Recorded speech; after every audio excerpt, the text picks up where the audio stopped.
Welcome to the Dead Unicorn. My name's Corey. This is the Tabletop Role Playing Game Club. I am here with Tarek and Sasha, and we're doing Writ of the Wilds, the essential guide to wilderness survival from Legend of the Five Rings. Let's go. Okay, there was an opening story. I read it. It had little to do with anything. People in a mine and their spiritual imbalances. And that's what they were trying to get across with this, that Rokugan is experiencing a time of spiritual imbalances. Mm-hmm. So let's get into this. The first chapter, The Secret Empire, is all about wilderness survival, right? It's all about being out in the woods and surviving as a samurai. What is the forests like, and what are the swamps like, and what do you need to survive in Rokugan? I was gonna say it's a bit lacking in this. It gives a lot of description, but doesn't give a lot of support. Exactly. With the survival mechanic, and it veers off, and it's just here's a bunch of stuff for different play styles that you might want to do, which is interesting, but it also does it only a little bit. Give you a little taste of each thing, a little tiny taste. It tells you what could be in a ration pack, but it doesn't update a equipment guide for survival gear and have a new ration pack there with all of the supplies one might see, so a player can just go, boop, I want that because that has this kind of food in it. If they made different kinds of ration packs with different treats in them, players would go gah, and they would really love this. Yeah. In the defense of this book, though, from what I've gathered, L5R in general is really bad about making items. A lot of items that would be basic gear or really important just don't exist in the compendium already. They don't exist. We had to make a light source because there were no items that could provide you with light. It's not like we're cavemen just discovering fire. So why? Yeah, why don't those exist? I mean, it's just, I think they expect you to fill in the blanks a lot of times. Just well, maybe they're doing that. Fill in the blanks here a lot too. Here's a little bit, which is sad because do the rest yourself. Missed opportunities in Courts of Stone. They increased the amount of items by a very large amount with respect to ninja stuff. Yes. Right? Yeah. And I felt like there was an opportunity they missed to add in a lot of items or more spiritual stuff in this, or survival stuff in this. Exactly. Where is my tent or my travel pillow? What does a big travel bag look like for a samurai? How do they prepare it? What does a palanquin work? How does a palanquin work? Are there traveling as an army or something? Are there any items that have bulk or something that weigh you down or slow down your movement, or cause you to require a fitness check? Items that will help control the bulk of other items, so that you can travel long distances with the supplies that you need. How does a horse and cart work within the game, or how much does that even cost to have? There's so many questions we have. I wanted to say, but what if they're saving anything that has the word horse in it or is remotely horse themed for the unicorn book, right? But knowing them, they're probably not going to put it in there either. They'll describe the horses. You just won't be able to own one. The other big thing that I thought that should have been in this book that wasn't, and I promised at the beginning of this that I wasn't going to be super down on this book, but was herbs and medicinal things that you could find, because there are so many classes that the Kitsu Battle Medic, which is you use herbal and scientific progress to be a physician basically with that class. In the wild, what do you get? What do you use to do that? And literally, the Agasha are described in this book, and the Agasha do potions and herbs and medicine and alchemy, and none of it is in here. None of it was there. They give you mechanics for some things, but they don't get into any granular detail really into how that's supposed to do. It's they have the concept here, but none of the granular implementation details of how you would actually achieve these things. They just leave that to the DM's discretion, really. So like you make up the special type of names for all the different herbs that you could find here. Do your own kind of research, or just ad lib as best you can to fill in those blanks. So yeah, like I was just saying, there's not much detail there, granular detail on how you deal with survival in the world. They go into a lot of like detail about what these areas look like, how you can describe them to your players. I was so happy that there was like a list of trees in a paragraph, that they talked about what trees are where, especially like in where are the Cinnamon Forest chapter? Yeah, Cinnamon Mori. They talk about like what kind of trees and where these trees would be. Like they talk about the Lake of Cherry Blossoms. And in the other, what's the other forest that they talked about? The Phoenix Forest, right?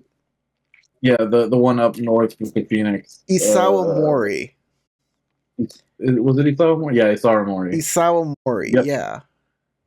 And it goes into like ginkgo trees whose seeds used in food and medicine thrive in thicket glens. Like, this is great. That's great stuff. And like mythology inside of these places as well.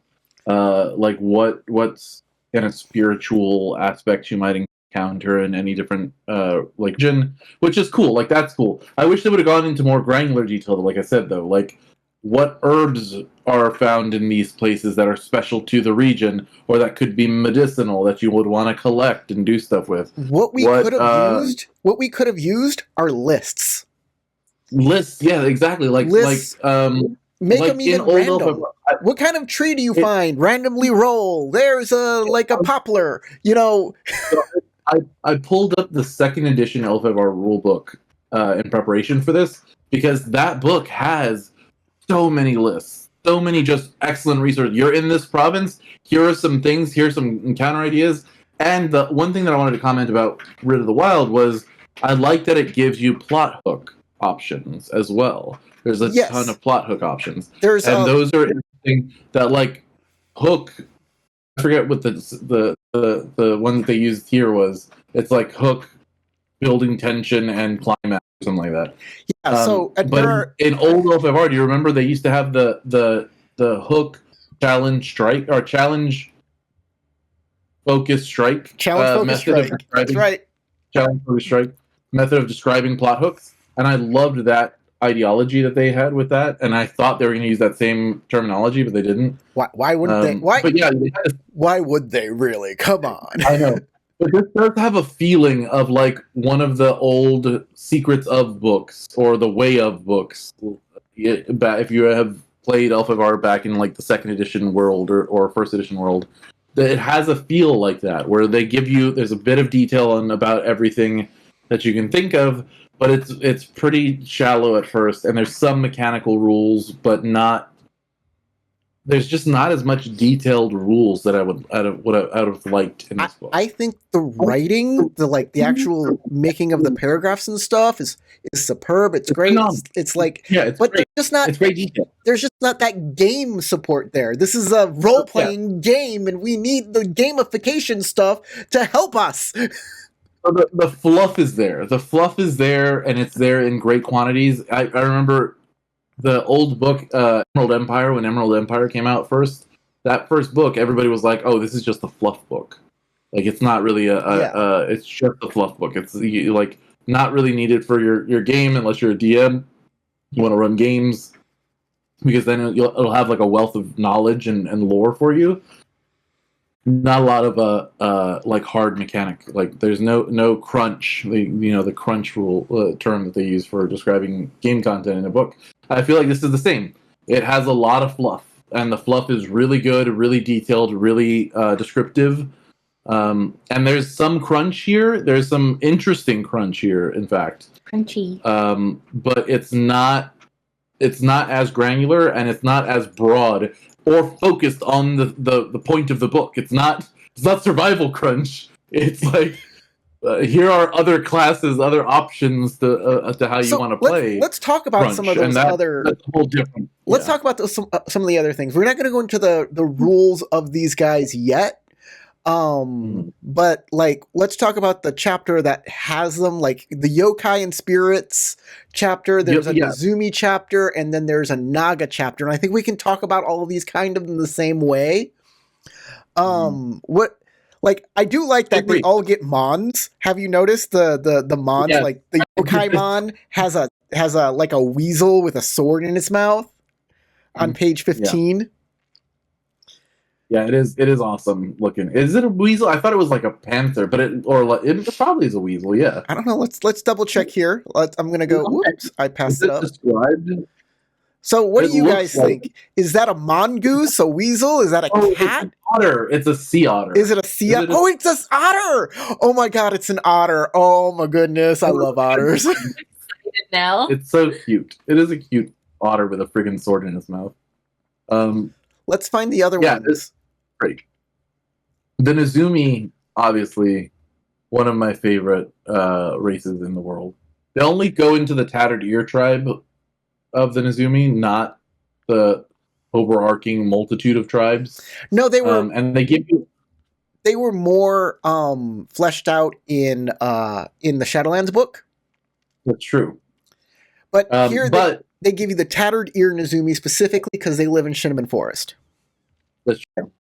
I like the detail they go into as well with the memory sticks, the listeners, the like rememberers, that aspect of it, their physiology, the way their tribe kind of comes together, their history against other races in the area, and like the evil that has taken root, their culture. I mean, I like it. There's a lot, like I said, a lot of fluff here to help kind of expand your understanding of these different cultures, these different sub-races, these different areas of the world that you don't really find in a lot of other books. Especially, I also like the Yobanjin stuff and the Northern Border, because they don't, like a lot of L5R books haven't gone into that in great detail, so I like the fact that it's brought up in 5th edition as well. If you want to talk about the Northern Border and the Yobanjin,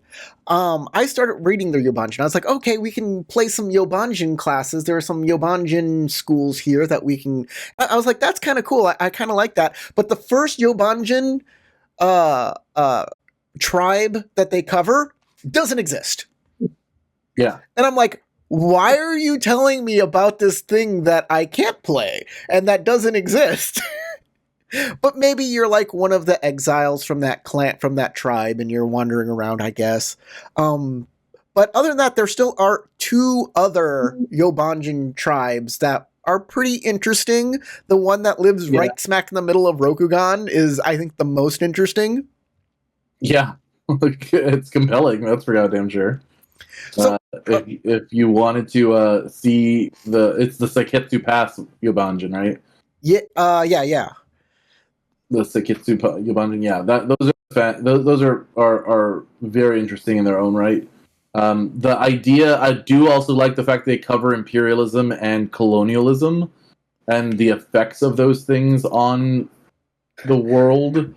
Watch out, you're going to make people mad. I think that's important, though, to go over, because it is, you do have to contextualize this in the fact that you're playing a bunch of people who are imperialists, who are colonizers. The great clans exactly are that. They are part of an imperialist force that has colonized and taken over this area. And the dichotomy between playing a clan samurai and playing someone who's like part of the perfect land sect, or part of the Kolot conspiracy, can help to like draw these contrasts. And if you want to have that as like a driving aspect of your game, there is some extra detail here to help you to flesh that out and integrate into the story that you're wanting to tell. And obviously it's up to the players and the GM, whatever you want to do at your table, whether you want to include that or not. But the fact that it's touched on and brought up, I think, is a really positive thing. to include. I mean, as that was like, I need to give a little clap, a little shout out to the developers of this book, because they did do their due diligence there. I think so too. I'm glad that they put that in there, especially because I do have like problems sometimes when they don't like. There are concepts that they shy away from and try to not put into the game, rather than just saying this is part of history, and it's important to recognize that lots of people experienced hardship under these, and that it wasn't a great thing, but it existed, and we get to kind of experience that, kind of what that is through this game. Well, I mean, L5R romanticizes a lot of those concepts a lot, like, just by the nature of the game. You know, you want to play like a fun, like, I swoosh sword samurai game. So in the end, a lot of the like really dark shit that happened gets kind of shoved under the rug, because it's not like it's not the focus of the game. It's not the focus of the game, and it's not as fun to think about those things. But you have to acknowledge that they exist, because otherwise you're just like kind of romanticizing imperialism, including a reminder and caste systems. Including a reminder that this is something that is a constant aspect of the world, and whether you like, again, if your table is super uncomfortable with these concepts and you want to like extract them from your game in some way at your table, like, more power to you, whatever. But the fact that they're putting it in there and saying like, look, these are ways that you can integrate these ideas into your game, draw contrasts, relitigate how you want your empire to run. Like, those are things that you could do, and give you the creative freedom to explore those concepts in a wider than the core or the core storylines really touch on. So if that's something you do want to engage in, if that's something you do want to litigate, you can do that in the game. And here are some ways for you to do that. Yeah, and I think if you don't point it out, people are going to like. I don't think that I think that people are going to not understand that these concepts might even exist, because I'm an adult and I see it like right in the text. But when I first started playing the game, I was kind of young, and if the game didn't tell me that these things existed, I would just be like, well, this is how this is. And if someone tells me different, I would get mad and tell them that, how dare you? You don't understand the game, you know? Yeah. So putting it in there.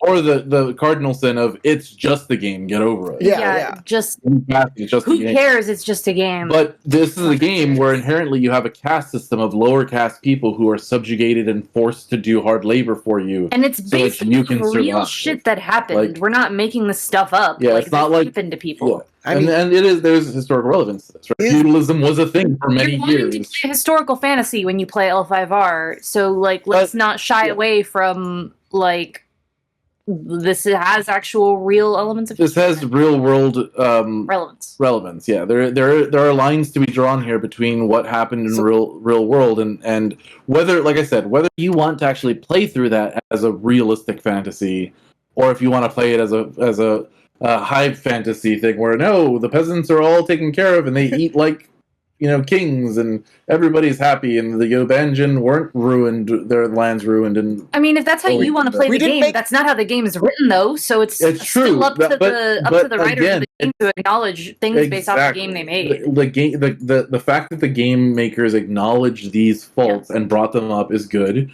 And if you want to integrate those really serious themes into your game world, you have now. We've been harping on this for a while. I'm going to make you guys, if we don't move on from this subject, I'm going to make you guys do a forced genocidal march into the mountains, okay? So let's move on and talk about the fun races, because we got Tengu, we got Naga. Yeah, that's true. we do have Naga, we have Tengu, we have a ton of stuff to go over. Yeah.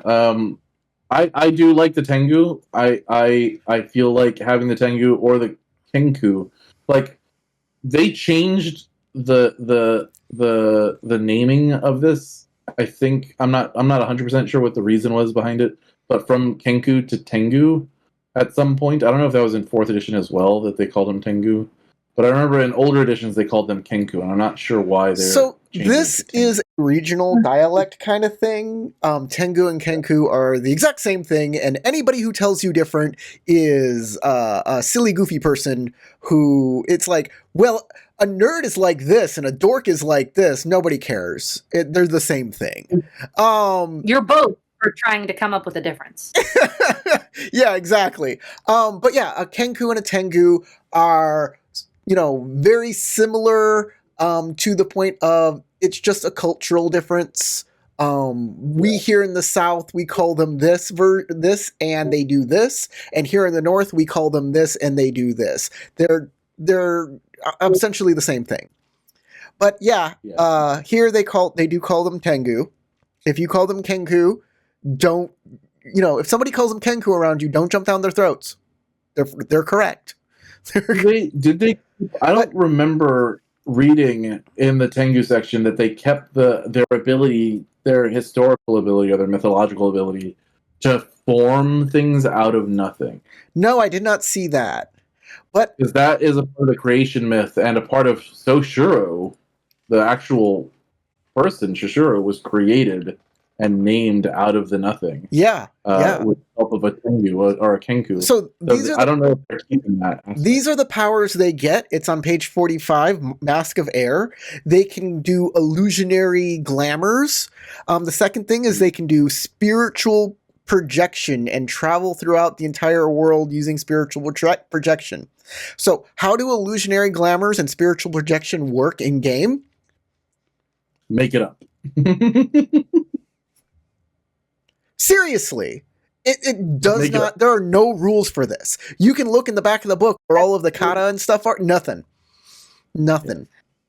Yeah, that was one of my biggest gripes, that they did it with some of the, there are some ways that they do that even in the books that we're using right now in our campaign, and that's the thing that ticks me off the most, is when your abilities your base abilities as a player character are just left up to GM interpretation.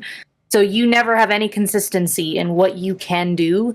It's just whatever outside of what your GM feels like is appropriate in the moment. Yeah. And they have enough shit to think about without having to try to your player abilities as a player character shouldn't be wildly different based off of does the GM think about it right now or not. This could be, or have they spent the time to analyze it in all these different situations. This could be a problem with.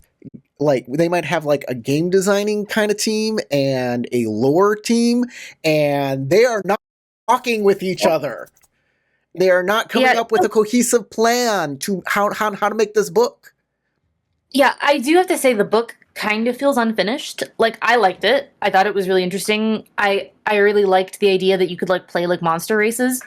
But also it feels like it was the first half of a book, or maybe the first 2/3 of a book, and they just didn't finish it. And then they just kind of compiled it all together and then provided it to you without here was the base idea and we'll deliver that to you. But it's not really fully grown up, but we're going to give it to you anyway because it's better than nothing. I think they solved these problems a lot in older editions too, and I'm not sure why they didn't implement something similar to that. I have a race ability. I have a conspiracy theory here. I think that there may be a corporate workplace environment thing happening where there's some people on one side that hate some people on the other side, and they're just trying to get this book done and nobody's talking to each other. The world team, the lore team, and the rules team are just nope. I think maybe even the rules guy is just yeah. You guys do whatever you want. I'm just gonna write my stuff and put it in the book. I have too many other things to worry about right now. Putting it on my backlog. I'm not even going to do that. That could be. I mean, to be honest, because you have a framework already in previous books for the Ronin. Ronin have different origin paths, and because of that, have different base ability modifications that happen.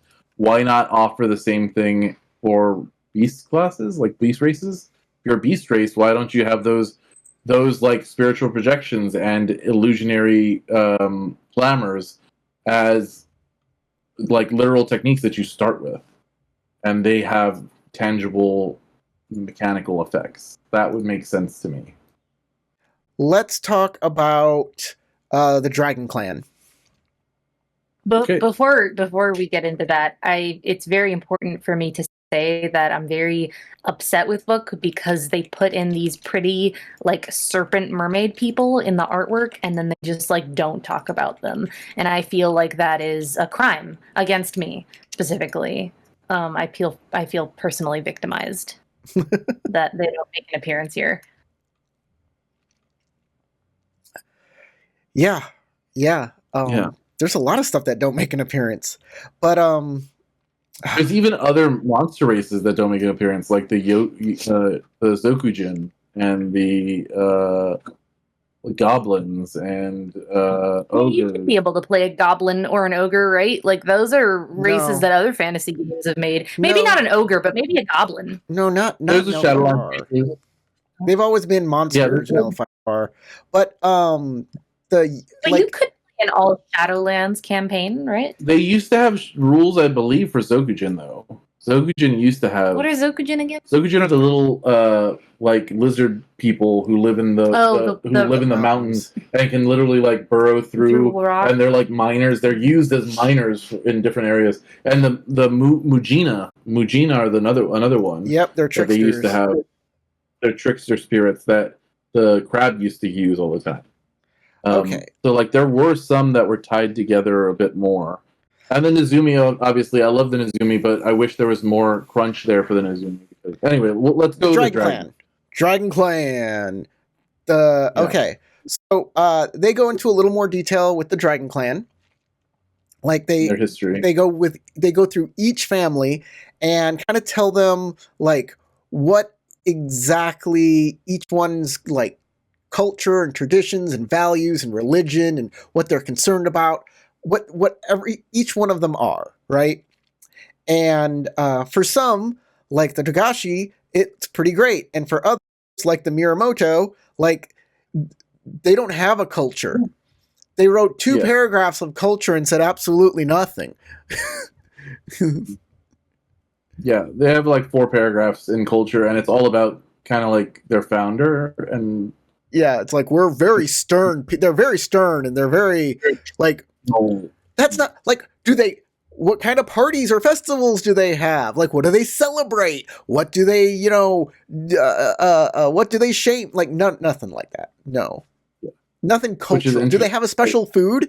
You remember in the old Dragon book, they had like mountain tuna. Mountain tuna. They had a lot of actually interesting details. It was just goat. Nothing like that here. That's gone now. Yeah, the humor went away too. The humor didn't go also, away. Also, like the dichotomy between the Muramoto and the Ida, that was very prevalent. Feels like an afterthought in this section. I do like the updated Mons, the Togashi Mon especially, because the old Togashi Mon looked hokey and weird and silly, and this one looks good. Yeah, it does look really nice. My biggest problem with all of these Mons, though, is like you're supposed to be able to put them up on your banner easily, like, and these look very hard to reproduce for a war banner. Yeah. These look very, very detailed, very complicated. Yes. But they still look good. The Miramoto looks freaking fierce. Yeah, the Miramoto looks fierce. I like the Agasha with the dragon and the pomegranate. I thought that was like really cool. Right here. I'm gonna show everybody on the stream exactly what this is. Yeah, it was nice. I liked it. Did the Kitsuki got a really large section. I think it's actually bigger than most of the other family sections, and I like that because the Kitsuki are very, very like nuanced family, and they have a lot of interesting complexity to them. So I kind of really appreciated the larger coverage of the Kitsuki family. That being said, it also feels a little bland. It does feel like very rushed through. The clan details in this section feel like they are being pushed through really quickly, and that leaves more. There's more to be desired there. I think it's fine. I don't think that there needs to be a lot more. My biggest problem is at the end when they talk. I especially like their description of Nanashimura. I thought that was great. Hachimura is all. But at the end when they talk about temples, there's a couple things here. First off, they're like shrines are like churches and temples are like schools, and I'm like, shrines can be just a statue. Shrines can be made and be anywhere. What you're talking about is like a temple, like a shrine that is on a map. Usually has like a building around it and people that take care of it, and that is a mapped shrine, which is what I think they're trying to say. And a temple is like a bigger school. Yeah, I guess. In terms of how the dragons see them, I guess. Yeah, I guess. I'm like, it's a weird definition. Also, the World Temple. They give you rules to just go out into nature and commune with it and get real truthful answers by making a roll on page 70 using the World Temple. This should be a ritual. Yeah, it should. But 100% be a ritual. It's not. It's something anybody can do. It should 100% be a ritual. Also, Wrath of the... They have this big picture of the volcano blowing up and this tiny little like gazebo next to it. And then it talks about a temple next to the fiery mountain, but it never shows that. And I thought that was kind of strange. Yeah. But I don't know, maybe this is the other side of the volcano and we can't see the temple because it's being blocked by the plume of smoke. Yeah. Yeah, it is. I felt like this section was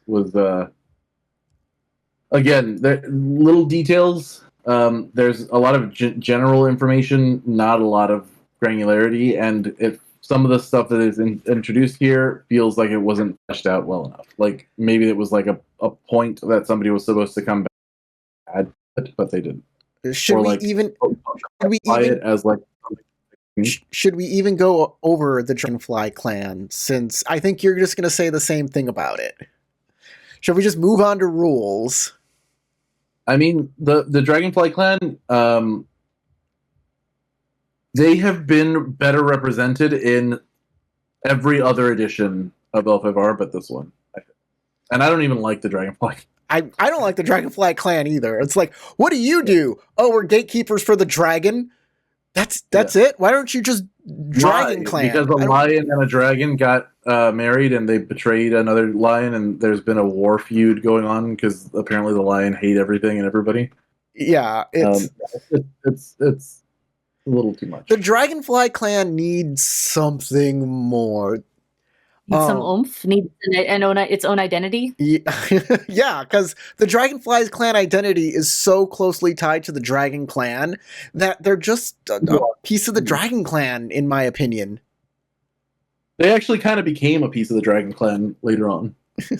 in old canon. Yeah. This is red canon, not black canon. Yeah. That's true. Okay. What does that mean? So, here we have, at the end of it, we start getting into the rules, right? Here's how to play Dragonfly clan characters. And they have, like, the Dragonfly minor clan ring increases, skill increases, the Tombo family.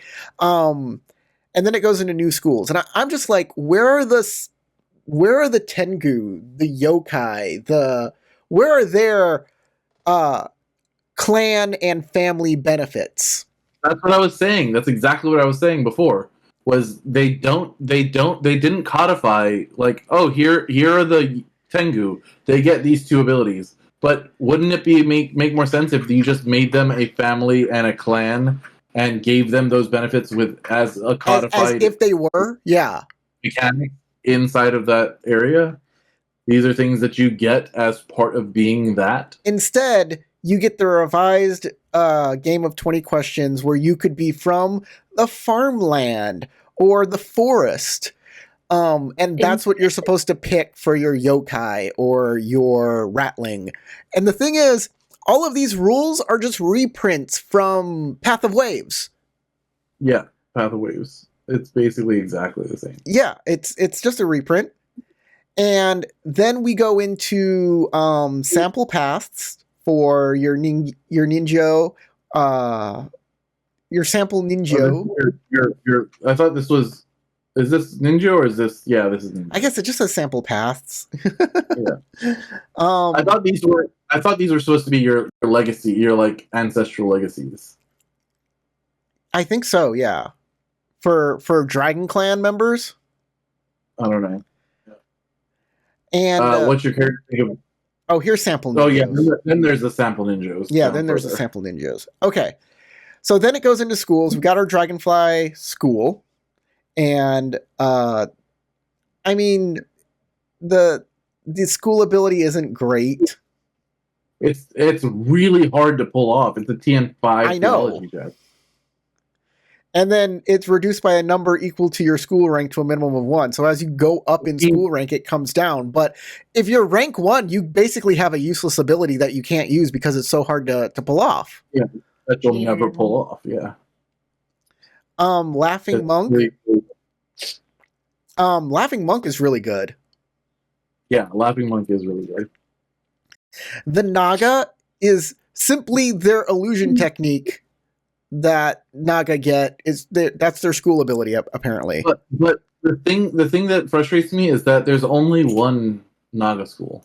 There's only one Nezumi school. Yeah. So if you all had a group that were like, we're gonna play Naga, well, good luck, because there's only one school and all of you are going to be doing the exact same thing. And the Nezumi Tattered Ear Explorer is a way better investigator than any Kitsuki. Yeah, than the Kitsuki themselves. That's how badass their school is. Yeah, they're amazing. Yeah, the Nezumi are awesome, which keeps in the tradition of every edition of L5R that has Nezumi in it. Allows the Nezumi to be one of the best fucking classes in the game. Like, if you get an opportunity to play a Nezumi because you will just rock ass at the things that you want to do. The Tengu school mimics other schools. You can just see their technique and replicate it for a scene. But again, TN6 meditation. Yeah, it's like useless. Ever using this. Yeah. You'll be all the way through your entire campaign before you ever make use of it. That's kind of a thing. The woolen hooves trapper tradition. I don't like to employ an unconventional solution. Reduce the TN of that check by your school rank. This is one of those things, one of those abilities where a player in Game Master will just argue all day. Until one person goes, fine, I just don't want to argue about it anymore. And one person's not going to be happy. Which one? Page 101, Evolution of the Wilds. When you make a check to employ an unconventional solution, reduce the TN of that check by your school rank. Which is exactly what you were talking about earlier. Subject to GM discretion, which means as a player, you're going to be like, wow, I could do a lot of cool things. And as a GM, you're going to be like, wow, my players are going to do a bunch of dumb things. And they're going to be really upset when I don't let them do it. And like, because as a GM, you're like, that doesn't make sense. But as a player, you're like, yeah, I could do that, right? Yeah, this is a novel, unconventional solution that most people, and then you're like, okay, I guess, but I don't think throwing poop at the diplomat is going to... And for them to encourage you to do that and give no samples for what defines or constitutes an unconventional solution is very strange. It's like, and then somebody's going to say, well, why did I even pick this if I can't just constantly use it for every single role? And the game master is just going to be like, this game is just an argument after argument about this kind of stuff. I hate it. I no longer want to do this anymore. Change your class. New advantages and disadvantages. They're fine. I mean, one thing that is interesting about L5R is advantages and disadvantages don't cost a certain amount of points. They're either you got it or you don't. And not all advantages and disadvantages are created equal. Yeah, skilled midwife. It's probably the most broken thing in the world. I think it's the best. Everybody should take it. Skilled midwife. Yeah. Why wouldn't you take that? It's so weird. That's the best one. Are you joking? No, I'm joking. Okay. I would love to take it though. I would 100% play a Kitsu. I was telling Sasha this the other day. I would 100% play a Kitsu battle medic who's like a physician and they're just an OB-GYN. Like that's their whole job. Like, yeah, I deliver babies for the lion. What do you want? If this was like the AEG edition of L5R, skill midwife would still be an advantage. It would just be a 1-point advantage, where thoughtful arbitrator would be like a 3-point advantage because they have different usefulness. Massive differences in usefulness. One of them is more like a flavor thing, and the other one's really heavy on like a mechanical advantage. So, like, yeah. One of them's just going to also be useful way more often. Oh, here it is. I like charity. Huh? Oh, continue. I'm sorry. I like charity. As far as passions go, Kintsugi, I think, is a great addition for a passion. The process of like reconnecting a broken vessel with gold inlays and stuff like that. That being brought in is really nice. I like it. Insomniac fitting out of shape, I think, is funny. That should be the one that Matt's character, Doji Daisuke, should be having. He's the opposite of that. The whole thing was that he wasn't actually out of shape. Here's my problem with out of shape. People are going to think that this has to do with critical hits and resisting critical hits because that is a fitness check. And I'm going to say that no, it's not for resisting critical hits that you get a flaw to. It's stuff like running, climbing, swimming, that sort of thing. If you're doing something after like, let's say like 5 rounds of combat, 6 rounds of combat, you're starting to slowly. If that's the case, man, that's a huge disadvantage. That's gonna. I don't know about that because most fights don't last into like the 6, 7, 8, 9. But when you get to, they do, it's really dire, and that's a really rough disadvantage to have. I wouldn't push disadvantages that hard unless the player is really like. If a player wanted to come and be like, I would like an extra advantage, then I would be like, okay, can I make one of your disadvantages worse for you, we'll give you an extra advantage, and then something that hardcore.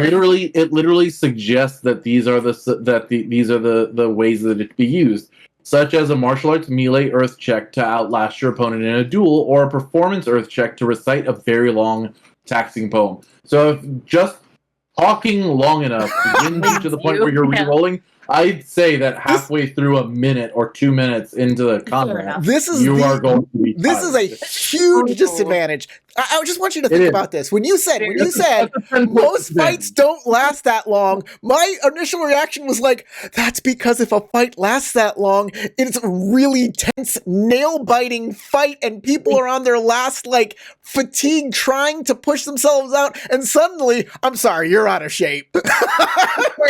You're out of shape, bro. You have not been working out. Your gains are gone. You don't lift, bro. You're out. This is make or break. You're out of shape. No! That's gotta tear your freaking heart out. You have to realize that if you're playing somebody who's out of shape, you're probably not going to be playing the frontline fighter. Yeah. If you're like a courtier who's like, yeah, I'm fat, I sit around and eat grapes all day and chit chat with the other courtiers. Brought around in a palanquin everywhere. And if that guy is in a fight for 2 minutes, Yeah, they're gonna be like got winded. super into this one. I mean, I like it. I think it's flavorful. But I think it's brutal, but I think it's flavorful. I think they could have put way more disadvantages and advantages that were specific to the types of creatures that they put in this book. I didn't really see those. Like, I didn't see like any of those. Yeah, like, why weren't there some? By is kind of which one? Stalked by. You choose a type of creature. Okay, but that's like you're a creature, so it's like, hi, mom. Yeah. Stop following me. You're right. I'm trying to go out with my friends. There should be advantages and disadvantages for creatures. There should be like mange. You have like less. Yeah, exactly. Less fur and feathers or something. Or not all of these creatures are tainted by the Shadowlands, right? So you can have like a specific one for that. They're all tainted by other realms, like the realm of Yomi. Yeah, but Yumido. Or like all of these cool little magical abilities that they get, you could get a disadvantage where you're barred from one of them for some reason. You can't use illusions. Like, where's that disadvantage? Come on, guys. Come on, this book. Yeah. Get more. Bring us more stuff. Like I said, I don't mind the stuff that they gave us. It's not enough, in my opinion. They could have gone so much deeper with all of this. We're going to get to the stuff that they gave us that I have a problem with. Right after we get through Kihos, we'll get to kata, and I have some problems with some of these kata. Yeah. But the Kiho look good. Kiho look good. I like most of them. I think this first one's a little meh, but all of the others, I like them. I think they're very useful. I think a lot of these techniques too, aren't they very specific? I remember seeing a bunch of them that were specific to like monstrous creatures that you can't use unless you have monstrous creatures traits. But no. You're talking about the kata. We're not there yet. We're just talking about Kiho. Just the Kiho. Yeah, the Kiho were fine. The Kiho were fine. Nobody has a problem with the Kiho. Is there any Kiho that stood out that you kind of really liked? Volcanic Fist was fun, I thought. Yeah, Grace of the Gentle Breeze, pretty good. Okay, on to the kata. The first thing, the very first thing under general kata, bear swipe style, is terrible.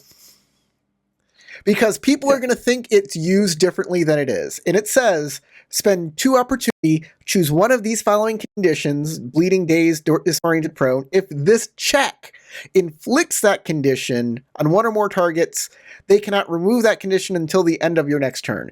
Meaning, you have to already be using a technique that inflicts that condition, and then you can spend 2 opportunities. And on Earth Stance. And on Earth Stance. Techniques don't usually cause bleeding. They do. I think some of them cause dazed, disoriented, or prone. But I don't think any Earth techniques kata cause insanely bleeding. Niche. It's insanely niche, and it's stupid. It's a bad kata. Yeah. And then the other kata are just extremely complicated and weird to figure out. The character whose effect you are resisting receives fatigue equal to the number of the strife results kept on their check if you succeed. What does this all mean? Like, I know the game. I've played the game so much, but like every single one of these. It has to get more convoluted in structure because they've kind of already like trotted the easier, the lower hanging fruit with a lot of the other kata. And instead of being more creative with it, they just were like, okay, let's get more convoluted about how, like, what parts of your role we're going to target to allow for extra benefits. And here comes my most hated kata. Flexible grip. Flexible grip says that you can turn your polearm around and use the stick end of it. Yeah. And you don't like that, Do some bonking. You want to know why I don't like that? Yeah, I do want to know. Tell me. Because why can't I just do that? Why do I need a kata? Fair enough. Why do I need to spend effort to utilize a kata, learn kata, and then utilize the kata in order to just bonk somebody with a stick? When you're weapons training with any weapon, that's like probably one of the most basic things you would learn is how if your weapon could utilize that. Right. It should. Doesn't that just go into how there's not like a bunch of weapon traits? So I guess there's some, but like. here's the thing. Anyway, it's weird. I am sure that there is going to be a game out there where a player says, I want to not hit them with my pointy end so I don't do so much damage and kill the person. I'm going to turn my polearm around and hit them with the blunt end. And the game master says, you need a specific kata for that. And the player is going to look at him like, what the huh? So I need a specific kata to do less damage. Yeah, but both staffs already have mechanics in the game, and the other end of my staff, my polearm is basically just a bow staff. So why can't I just use the bow staff profile, weapon profile, as my attack stats here? Because you don't have a technique. Well, that seems like you overly complicated a thing that didn't need to be complicated. It didn't need to be there. This flexible grip needs to go away and never return. It is the worst freaking kata I've ever seen. Yeah, it just needs to be simplified 100%. You don't need to use this at all. Just use a bow staff. Bow staffs exist as a weapon profile already. Just code your weapon as a bow staff when you're using it, and boom, you're done. And boom, you're done. Yeah, Bob's your uncle. Yep. All of the other techniques under close combat kata seem to be 4 polearms. Yeah, they gave a lot of polearm mechanics. I don't mind that. I don't mind that either. There wasn't a lot before, and it gives you more stuff that you can do that's interesting. However, some of the polearm staff, tridents, stuff like that, they are less used because their weapon profiles are weaker. So giving them bonuses, you're specializing your training in using these types of weapons is cool. I like that. I really do. I think they're very fitting to give a boost to those. Like, you're using a Yari, you're using a bow staff, you're using a trident, which I don't think I've ever seen anybody use in Alphavar in the games that we've played so far. So yeah, give them a little bit of a boost. Let those things be more impactful.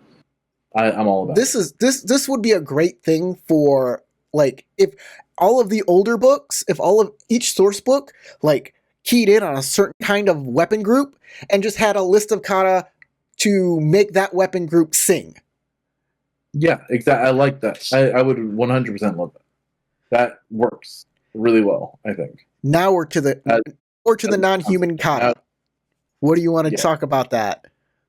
I don't like the non-human kata. I think a lot of them are very niche and very flimsy, and they don't feel like they're limiting. So a lot of them can only be used by like one type of creature, and if you're not playing it, then it's completely useless to you. The level of niche things in this book. So let me go to this. The point of our review today isn't necessarily to rate it A through F, or like S through F, whatever, on a tier scale. It's more so the concept of like, here, is this a book that you kind of have to have no matter what kind of player you are in this game system? You like, it's a must-have. Get the hardcover book, pull it in, keep it on your shelf. Or is this one that's like, just grab it on PDF? One person having it is probably good enough for the rest of the group. Or is it something that you really don't need? It's not necessary. Right, that's our kind of scale we're looking at here. This book, because of all of the niche aspects of it, falls into the category for me of like, get it on a PDF. Just get it as a like, one person needs it, nobody else really needs it. Your GM might need this book for running more detailed lore stuff. And the reason why I feel like that is because of how many of these little, like, very niche, very simple, or very like complicated, probably not going to use techniques there are in this book that just fall apart. I'm not a fan of the kata, the few kata there are that are like non-human based, and it also implies that if it's a non-human kata, does that mean that non-human creatures can only use non-human kata? They have to have a kata. They can use other kata, and they can use the non-human kata, but only they can use the non-human kata. And the thing is some of the abilities that these non-humans have, they're basically putting behind this kind of wall and saying, like if you are a yokai, you won't be able to fly unless you have the flight.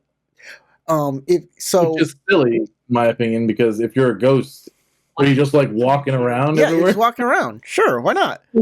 Wandering about. But the thing is, I don't see any character who plays one of these creatures not getting every single non-human kata that they qualify for. 3.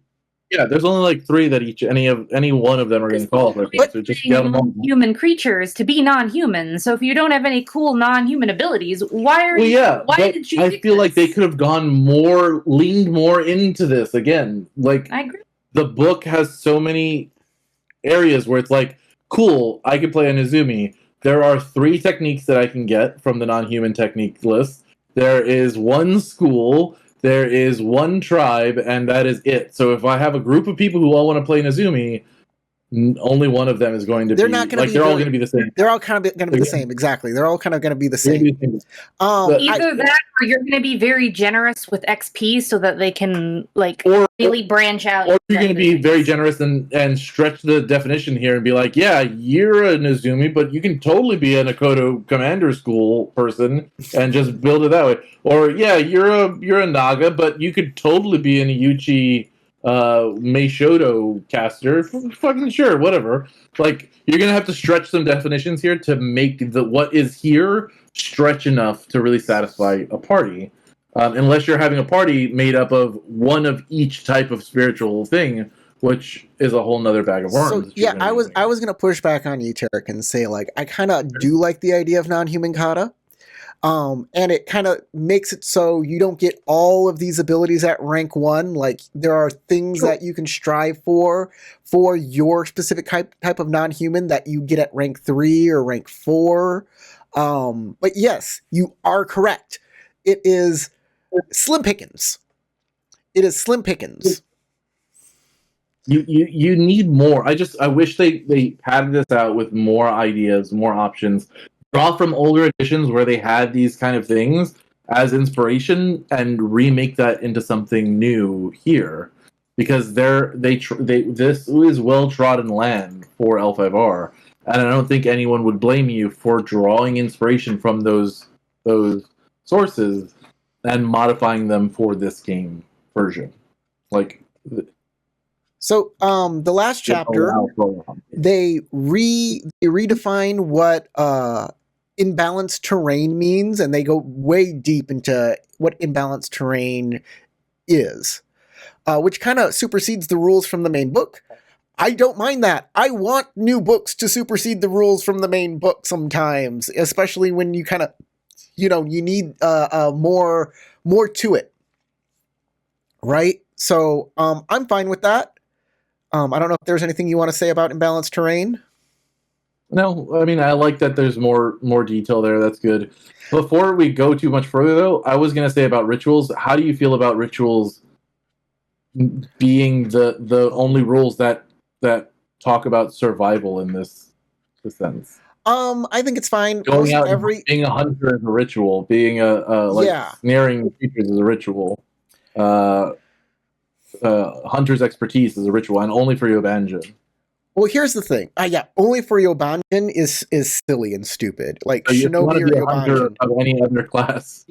A Haruma doesn't know how to survival. That's not. Yeah. But are they Shinobi? I don't know. That said, making them rituals is perfectly fine for me. I don't mind it. Yeah, I don't consider rituals to be a spiritual thing. And that said, almost every class gets rituals. I don't think there are very few that don't. You'd have to be super, you have to do retroactive things to change classes to say, we made this new thing that is hunting techniques, and now these classes get access to it, when you can just say ritual, everybody who gets rituals can get it. Yeah. Boom. So, in Rokugani culture, almost everything is a ritual. Anything that has steps to it, that has a certain way of doing, they kind of ritualize. And I think survival can be just that. This is the way we make a fire, and this is how we And treat also, the fire the kami. number of rituals is smaller in scope than a lot of the other types of techniques. So adding more things to it just feels natural. Like I think that's good. Moving on to then making a monastic order. I mean, this is all about like world building role play. There's no real like rules here for making like your own school or anything, but it's all about, you know, this is kind of how you want a monastic order to feel. These are the ways you can make it feel different and unique. I mean, that's fine. Yeah, and then adapt it to whatever class. Yeah. That you get. Yeah. And then Destiny. And Destiny replaces your Geary. Which again, I believe this is kind of the same thing from Path of Waves. It's very similar to Path of Waves. I also do like the new conditions, the illnesses. I love the fact they actually went into detail about here's some illnesses that you can... yeah. New conditions, ooze and unsee illness and fire rash. Yep. Coughing illness. The new titles are interesting, but they're very specific to... They are very specific. I find that some of the new titles, or a lot of the titles, are so specific as to... Like, it's hard to get a player a title, because a lot of times... Well, yeah, they're expensive for one, but also, like, a lot of times just in the course of playing the game, none of the options really come up. I mean, you play any of the pre-written adventures and show me, except for the Magistrate one, where a title actually comes up for a player to take. Where it might be relevant. I can't hear you. Yeah. Her mic is down. Mic's down. Give me a second. I just kind of echoed you. Yeah, it feels like a lot of titles are really not relevant. Yeah, you have to make the GM has to build in contrivances to make them relevant, and they are contrivances because the game doesn't really lend well to party members having vastly different like statuses than each other, because it can trivialize a bunch of stuff. It really feels like older editions, and then really you're useless in other ways. More weight to titles that were separated out from your school and class and techniques and stuff like that, where you got a boost to your status and you had a new rank that you could do, and that came with responsibilities and powers that you got external to your own resources as a character. And I think that was a really interesting way of handling it. With it being like a subclass that you're adding to your character, it becomes a little like clunky.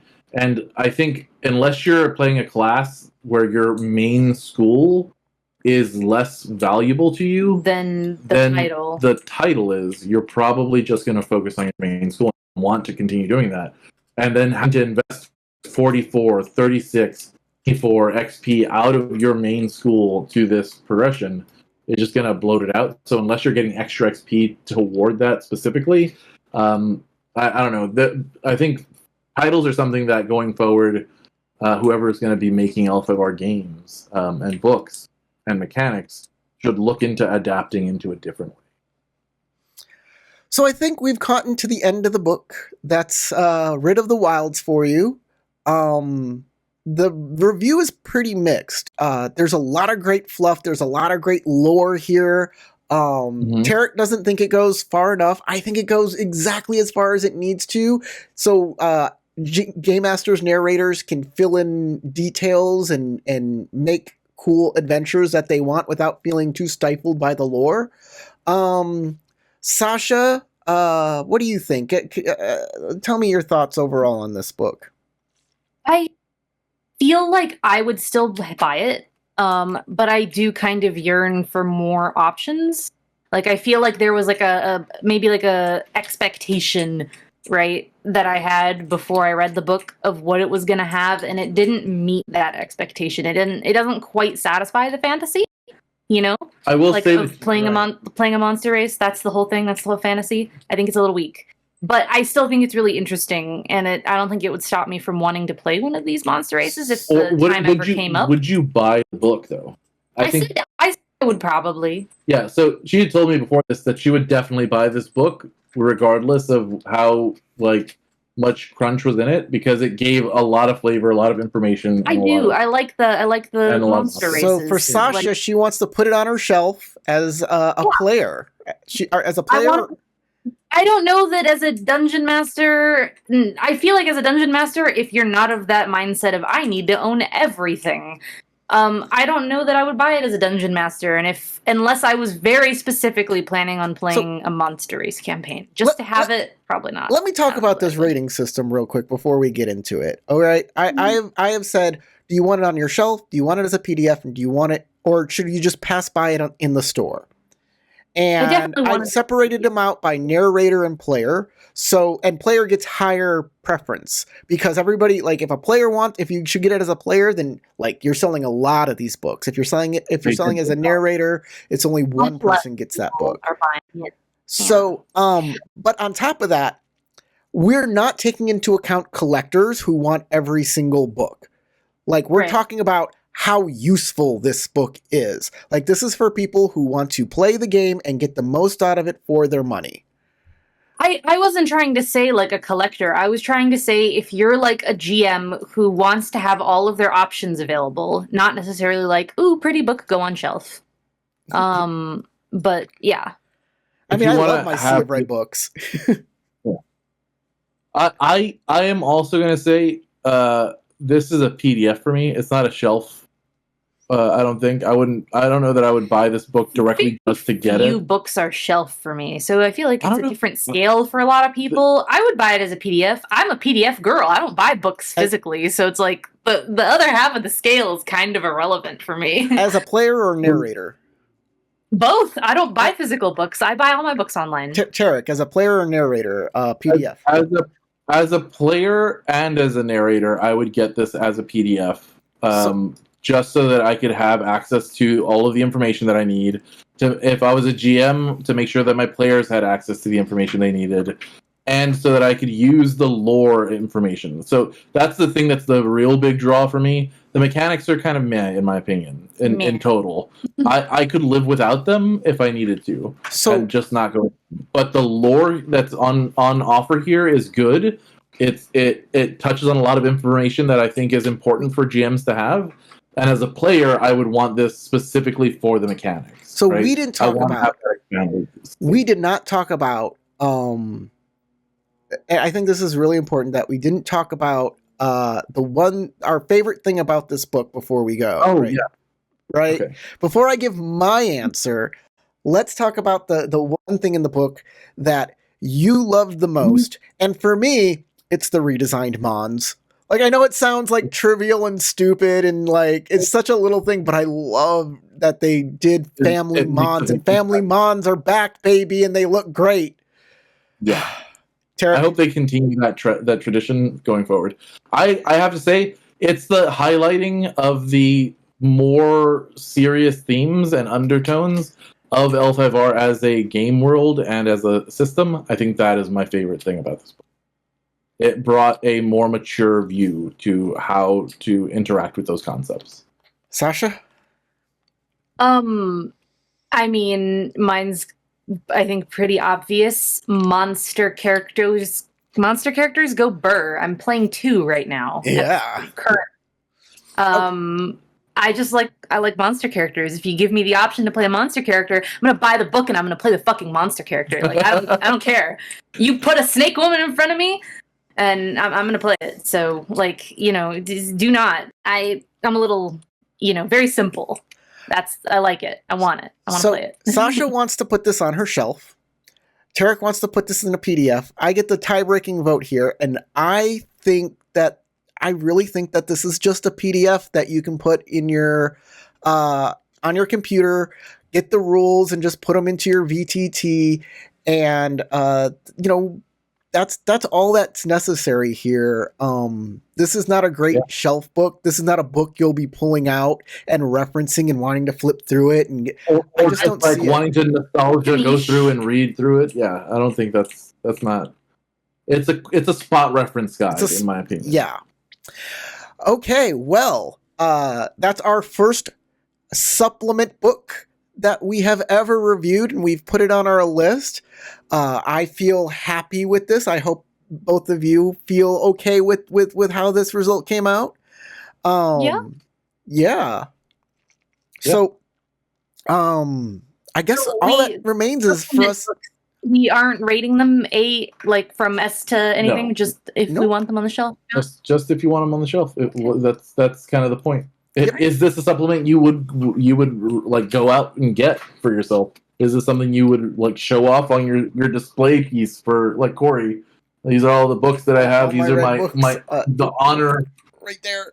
I have the honor of putting them on my shelf. Yeah. So everybody can see my red books. Yeah, that's it. Like, do you not pick it up? Do you leave it at the store? Do you just get it as a PDF, or do you grab a physical book and have it handy and ready for you to do your thing? That's how we're rating supplements going forward. This isn't a review of an entire game system, so an A through F tier system didn't seem correct to me, because like, how are we going to rate Writ of the Wilds against like something from Cyberpunk, from like this makes more sense. And you tell me if you like this rating system or you think that the rating system should change in the comments. I want to hear your idea for a rating system. I thought mine was great, but I could be wrong. I'm often wrong. So, from Tarek and Sasha, my name is Corey. You go out there, play your own games, go roll some dice.